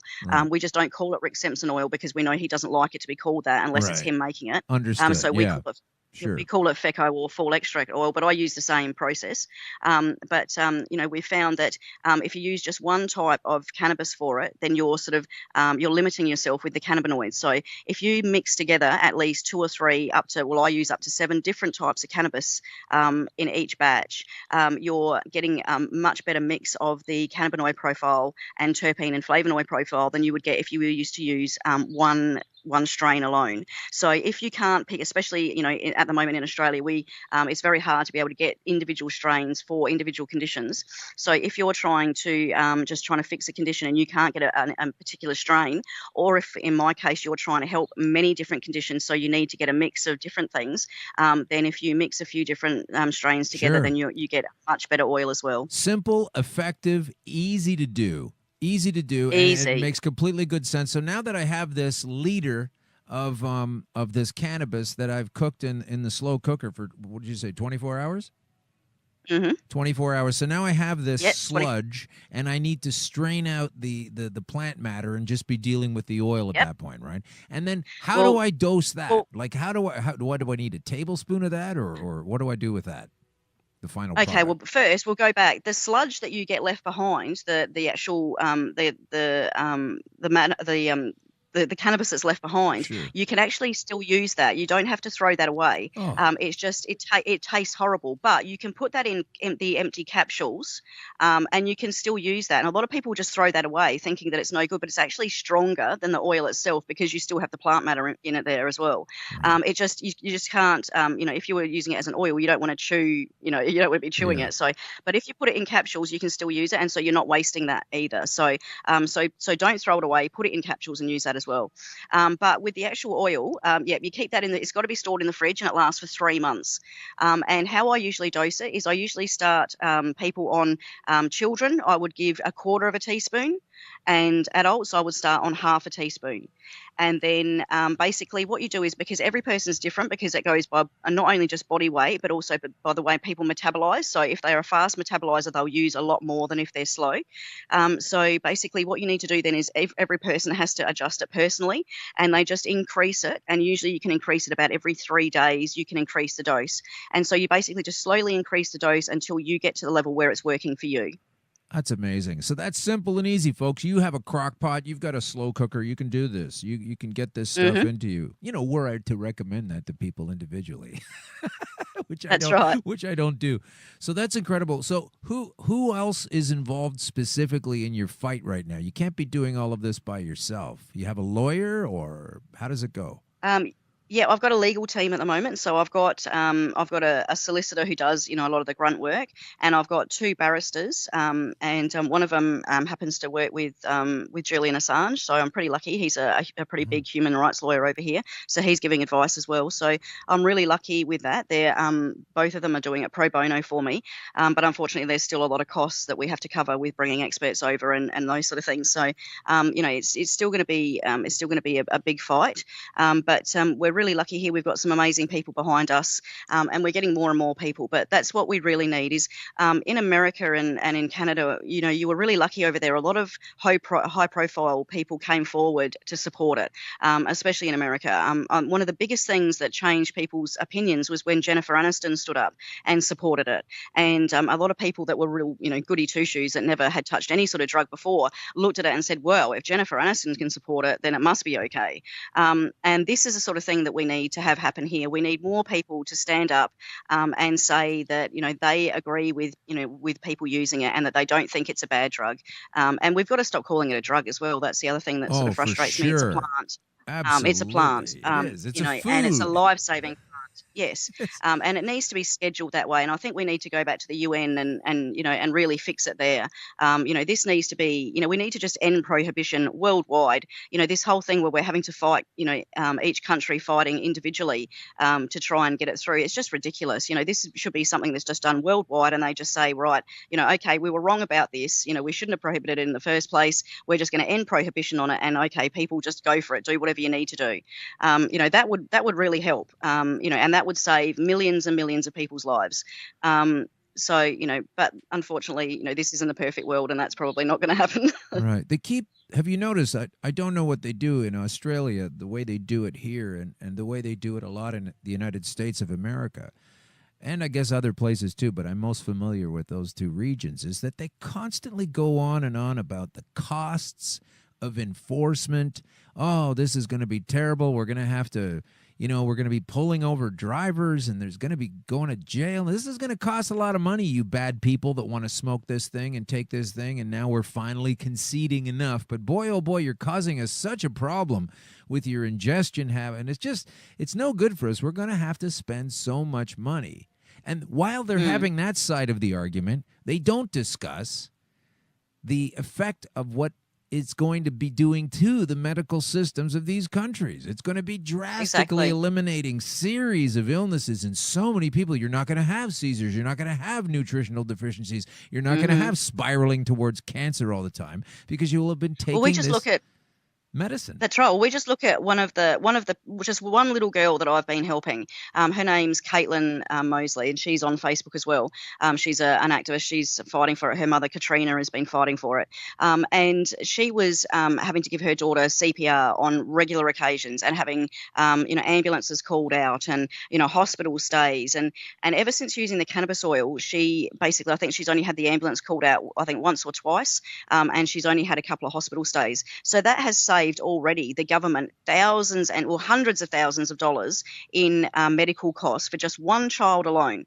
So, can you imagine what would happen if everybody in the country was using it? It would just, the relief of the health system would just be huge. And we keep showing them the information from Colorado and places like that where it's come through, and we've already got, the evidence to show that this is the effect that it's had, and it hasn't had any bad reactions. There hasn't been any, bad reactions to it. In fact, everything everything has been really good. Crime rates have dropped. The illicit drug use has dropped. Opiate use has dropped. Deaths on the road have dropped. All of those things have been positive things. And this is what we're trying to show our government, that the sky hasn't fallen in now that we've seen it legalized in other countries. So there's, no problem in doing it here.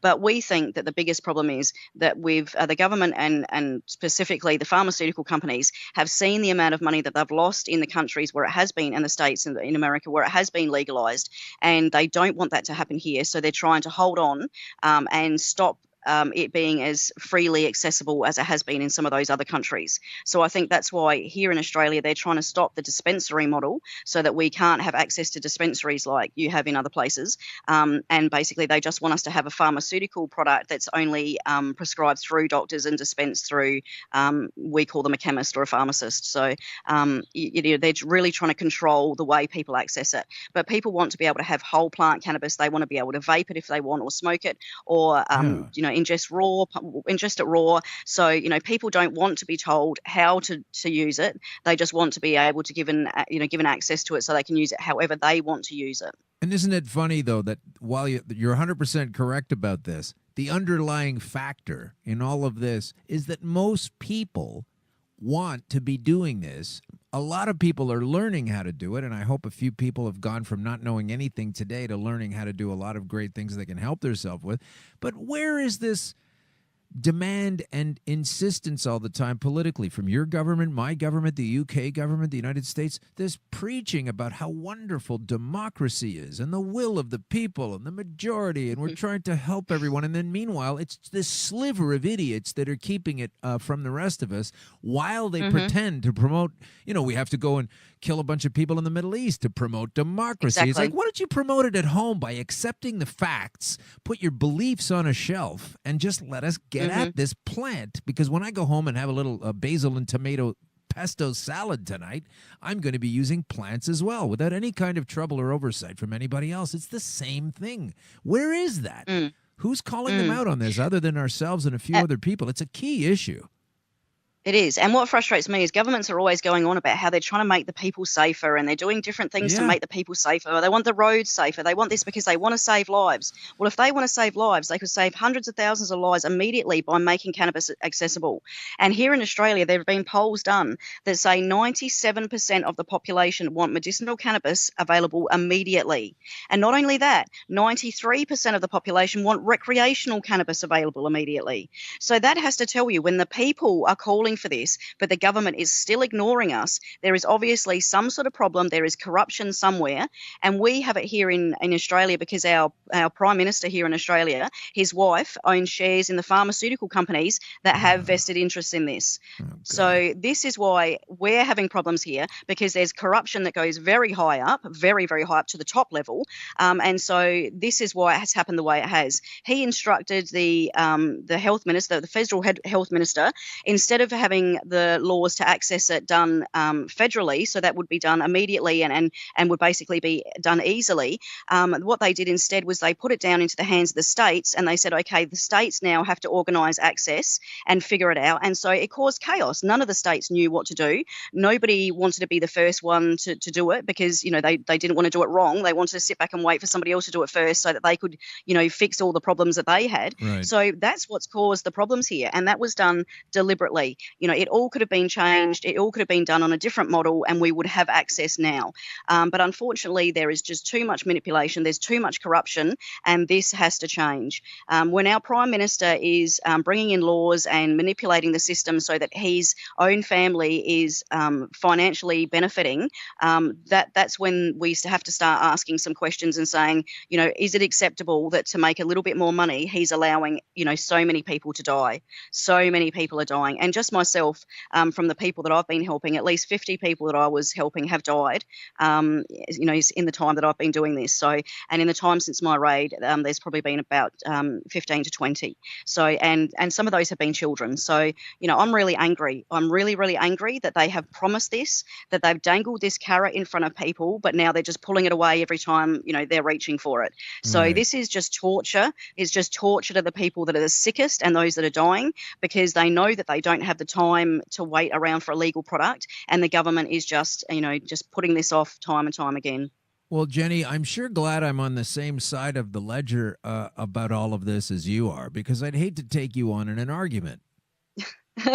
You're a clear-headed woman who's got a lot of experience behind you and what you've been doing. You've seen it in animals. You've seen it in young children. You've seen it flatten people suffering from spasms and convulsions. You've seen people get up and walk around from wheelchairs. You've got people in wheelchairs telling folks how great you are and what's been going on. You weren't profiting from selling this stuff to people, and it's just completely untenable. I don't know what to do to fully rally people's awareness to go, look, this is completely backwards, and taking it for one more second, whether it's a law or not, we're done with this. I'm just trying to find out. Like, it's the same thing as Occupy. Remember the Occupy movement? And they were in New York, and they were saying, like, it's the 1% and the 99% are rallying against this. Well, is it the same thing now too? Is it the bankers in this one as well? Like, how do they manage to maintain such a hold on the control when we're all done with cries of anecdotal? I mean, this is all said and done. So, I mean, yeah. Well, basically, like I said, it's the only people that are holding this back are the ones that have got financial, interest in this. It's the pharmaceutical companies. And unfortunately, like I said, when our own heads of government have vested interest in those, pharmaceutical companies, that's a huge problem for us. That is a huge problem for us. And unfortunately, the mainstream media isn't talking about that here in Australia. No. They're not mentioning it. And there's a thing that as well. I don't want to get into the whole no-vax, the no-vax sort of issue, but the same Prime Minister brought in a law that if you didn't vaccinate your children, you wouldn't be able to access the social services money. So basically, it's called no vax, no pay here in Australia. And that same Prime Minister, his wife owns the company that makes those vaccinations. So he brought in a law that basically, benefited his own wife's company. So this is the sort of conflict of interest that is happening here. And the same woman, his wife, also just the company that she owns, has shares in, also released a new cancer drug that they're using now in Australia. So now if we were to use medicinal cannabis, people won't be needing her cancer drug either. Right. So, these are sort of things. Now, she also has shares in the company that makes Epidiolex. Now, Epidiolex, we know, is, just basically a CBD dominant version, and it isn't really effective. We know that it's already been proven that it's only 10% effective in epilepsy, yet that's the drug that they're using for the epilepsy trials here. Now, it's failing already. Now, we knew that it would fail because they've already said it's only 10% effective. So why not use a product that we know is at least 80% effective? Why use that product? Well, we know why. It's because it's her company that makes that one. So they've just signed a contract for using Epidiolex in one of the states in Australia here for 7 years. So like I said, there is massive, conflict of interests, and this needs to be addressed. And while these people are making more and more money, Australians are dying. And this is what we need to stand up and say that this is enough. Enough is enough. And we're going to stand up and say we're not going to put up with this anymore. And we've got elections coming up, and people need to start voting smart. They have to be intelligent with where they're putting their votes.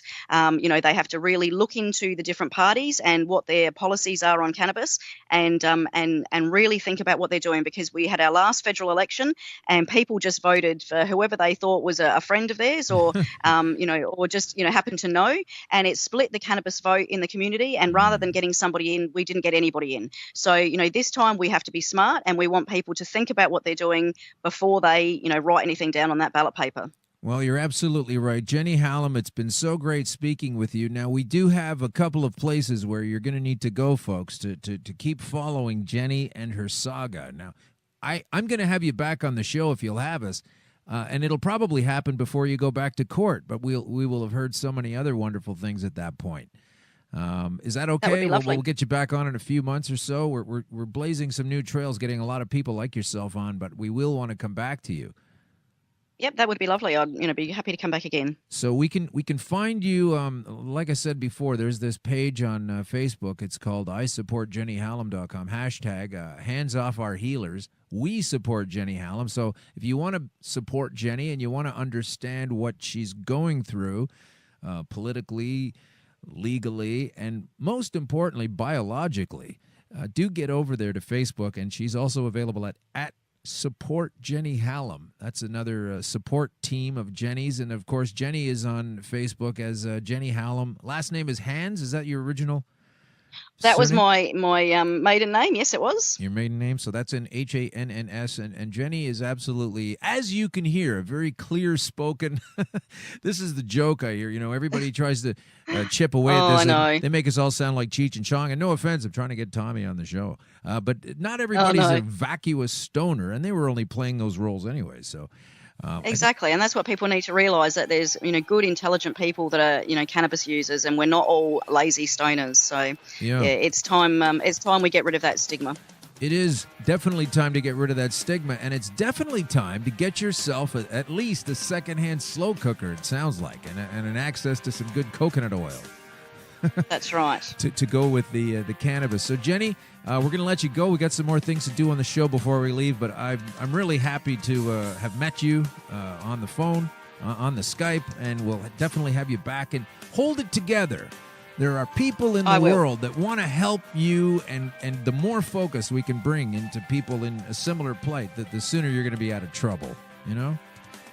Thank you very much. Well, thank you for your time. I do appreciate it. But, we just want people to know that it's time to stand up and stop being scared to admit that you're a cannabis user or that you support cannabis. You're not a bad person for doing that. And, while people are scared, to stand up and admit it, that's why we're in the position we are. So stop being so scared. Stand up for cannabis today and admit that, you're a good, decent person. That's it. Well, couldn't have said it better myself. Thank you so much for coming on. Jenny Hallam, we will definitely speak with you again. Good luck. Thank you very much. Thank you for your time. You're Have welcome. a lovely day. So that's Jenny. She is another powerhouse, and I'll bet there are at least one or two women like her in every single country that all of this stuff has anything to do with. We've met them in Ireland, and we're meeting them in Australia, and it's really time to take these people who are so self-important with the rituals and the voting and the political system that only allows you sometimes one, but maybe two different options at a time. It's really something we need to stand up for our rights and tell everybody that doesn't like it, tough. There's no way I'd be sitting here without that plant. And really, no way I'd really want to continue sitting here if I didn't have access to that plant.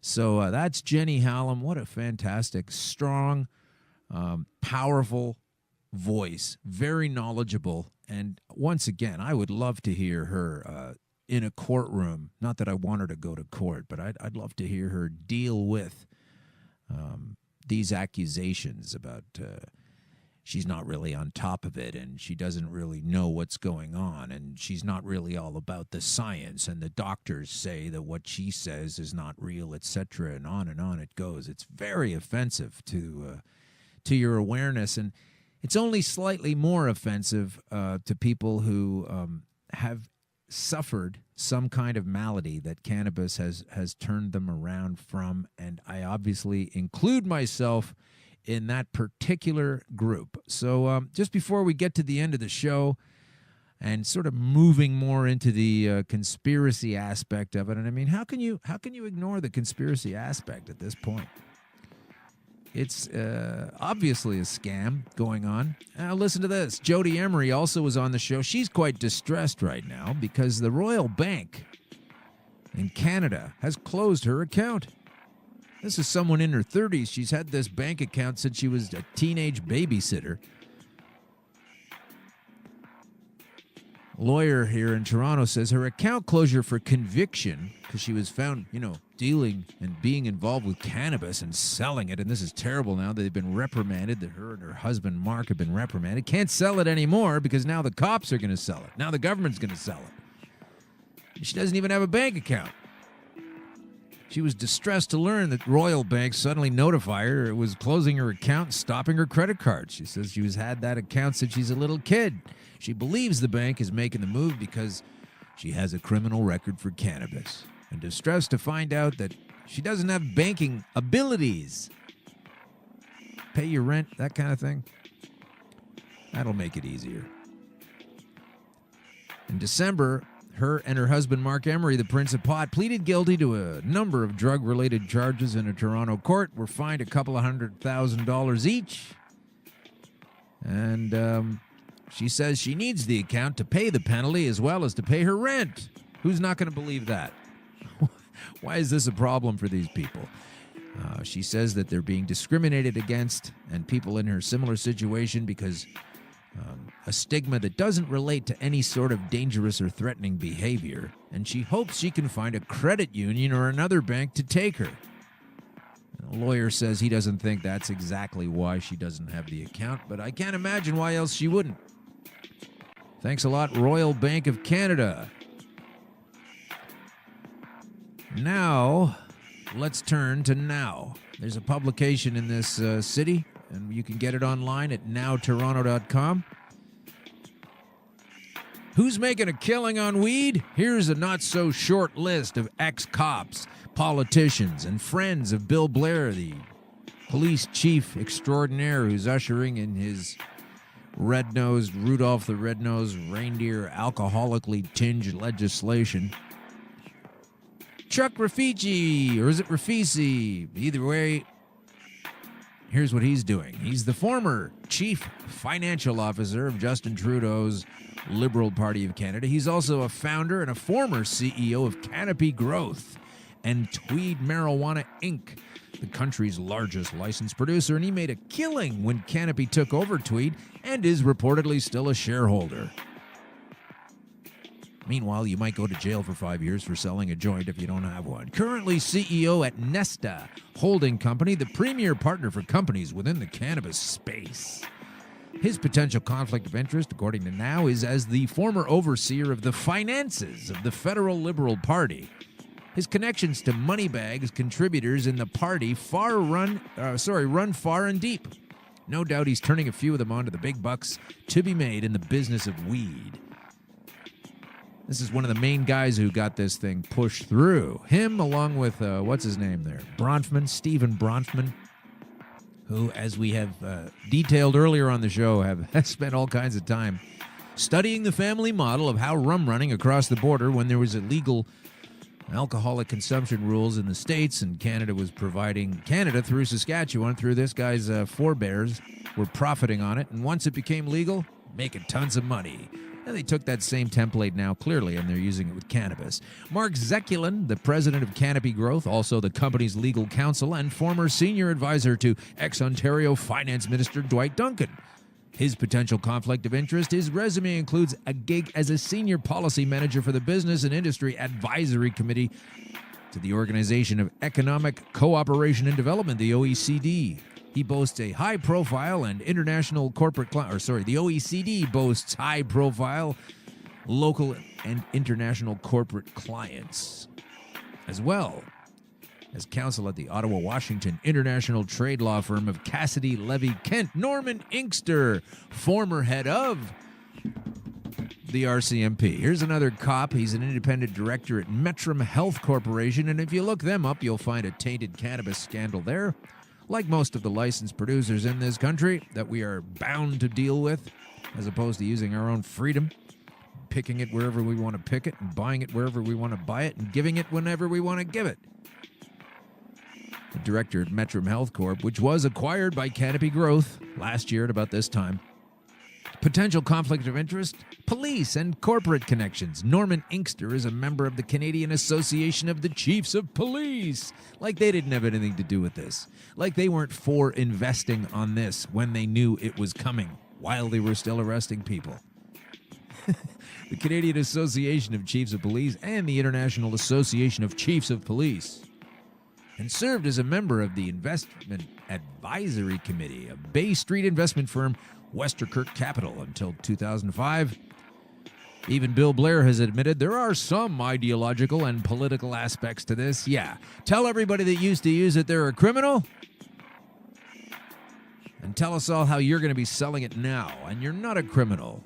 You lying scumbags. Hey, let's not also forget Kim Derry, former Toronto deputy chief, potential conflict of interest. He lobbied his old boss, Bill Blair, the government's point person on legalization, on behalf of the marijuana facility THC Meds Ontario, Inc., earlier this year to get rid of the goons in the budding industry and other people that used to know how it works and know how it works properly that are being labeled by these gangsters and opportunists. Hey, this is a big list. Here's the former Minister of Health, George Smitherman. He's an investor and a director of licensed producer THC Meds Ontario. He was re-entering politics, and he's going to run for a city council seat this fall. So he doesn't want dispensaries anywhere. He's involved in companies that are going to make a profit. Ernie Eves, the old conservative PC leader and premier of this province. He was the financial dude under Mike Harris before him. He's been conspicuous by his absence in the news lately, but he's busy with Timeless Herbal Care, a Jamaican medical marijuana company he joined as chair in 2015, at which he just inked a deal for one of 3 licenses approved to grow marijuana in Jamaica. This is another fine, law-abiding gentleman who used to scorn and issue scorn upon the users. Julian Fantino, former conservative MP, a federal MPP. He was also the OPP, Ontario Provincial Police Commissioner.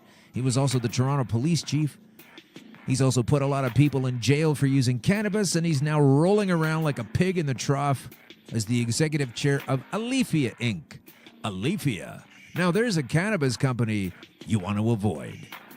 Let's not fatten their wallets any fatter than they already are. The company recently entered a $20 million financing agreement with Cannabo Medical Inc., so avoid them also. I'm calling for full-on boycotts, folks. If you didn't catch the name, just pause it, skip it back 10 seconds on your player, and write it down.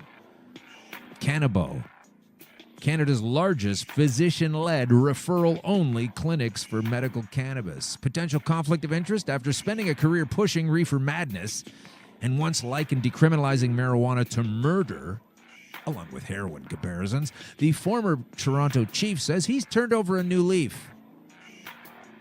It also just so happens that the director of the communications at Canopy, the largest licensed marijuana producer in the country, is also a former underling at Fantino's Veteran Affairs, when he was giving the folks a hard time back then as well. Same different political team doing the same thing. There's also Raf Sukar. He's a former undercover drug officer and an RCMP deputy commissioner and a current president and CEO of Alifia. Once again, boycott Alifia. Do not fatten their wallets. Do not do what they tell you. Too many lies to mention. And by not specifically pinning them down on anybody, I'm sure I'm avoiding some kind of conflict of interest myself by labeling people as certain things. But they are definitely involved in multiple series of potential conflicts of interest. Here's the dude that guides health policy in this province. Like I said earlier, the more people use it, the lower your costs are going to be. He used to be the president of Health Quality Ontario, Joshua Tepper. His potential conflict of interest was listed as an independent advisor to Metrum Limited between 2014 and 16 while he served as HQO head. Then there's John Reynolds, a Canadian Alliance MP and former Reform member. These guys are as far to the right as it gets. He's currently an advisor to Canada and a U.S.-based medical and recreational marijuana business, Vodis Pharmaceuticals, VODIS Pharmaceuticals, says he's never smoked it, doesn't want to. And that should tell you all you need to know about why he is shilling for Big Pharma. Senator Larry Campbell has a potential conflict of interest. He's declared it's not, though, because he's an advisor to Votis, says it's not a conflict, but I think it is. Mike Harcourt, former BC Premier and Mayor, has a potential conflict of interest. He's got a company called True Leaf Medicine.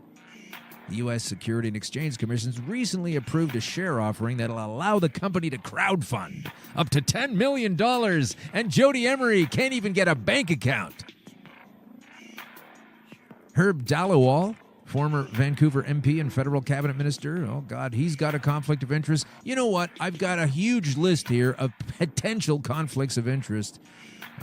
Cash Heed, former BC Solicitor General. He's balls deep in some weed money. Cam Batley, former legislative assistant to the Minister of Consumer and Corporate Affairs in the 90s. And a former director of communications for Eli Lilly, a pharmaceutical company. The parent company in the U.S. has developed one of the first marijuana-based drugs approved for nausea and vomiting in cancer patients from chemotherapy. Here's another thing you can do. You can take the cannabis itself and potentially avoid chemotherapy altogether. There's no way to avoid the nausea better than not using that stuff. and so on. And Neil Bellow and Jake Ryan and Barry Daniel. He's a former Abbotsford police chief. That's also in BC. Busted a lot of people for weed for sure. Now he's the current advisor to BC-based Wildflower Marijuana. I guess what I'm saying in the long run is find out who's selling. Just like in the old days in high school. Find out who's selling, how much they're selling for, what they're involved in, and if they used to be a police officer. Come on, man. Find some modicum of fairness in your system and in your body, and decide that this is an awful turn of events, okay? An awful turn of events to have all these police at the trough, all these restrictive lies, all these denials of what's going on with this fantastic, healthful property. So, just as we wrap it up, my message once again is thank you, Sam Malachi. We are going to cover your situation as we get involved with your book and promoting it and the knowledge within. And right now, I would just like to close out the show by thanking Jenny Hallam and everybody that's been listening. And we will be back next week with another Green Crush, another fantastic guest, more facts than you could shake a stick at. And it's really very exciting to be bringing this news forward. It's super important. Your life may depend on it. I never imagined once I stopped casually smoking cannabis that I would be in a situation where I would need it to turn my life around. So please be open-minded. Please be open-minded while you investigate the potential healing factors of cannabis. And if you're listening, that bell has tolled twice while we raise our fists. I'll thank you now for tuning in. Sorry about the live broadcast not happening, but you're already listening to it on podcast. What do you care? We'll be back next week with a fantastic time. This is Alan Park, Green Crush Conspiracy Theories and Queries and Situations. We're going to be digging deeper into all of these things right on up to whenever Justin Trudeau says the new system is in place. Thanks for listening to Green Crush. We'll talk to you again another time.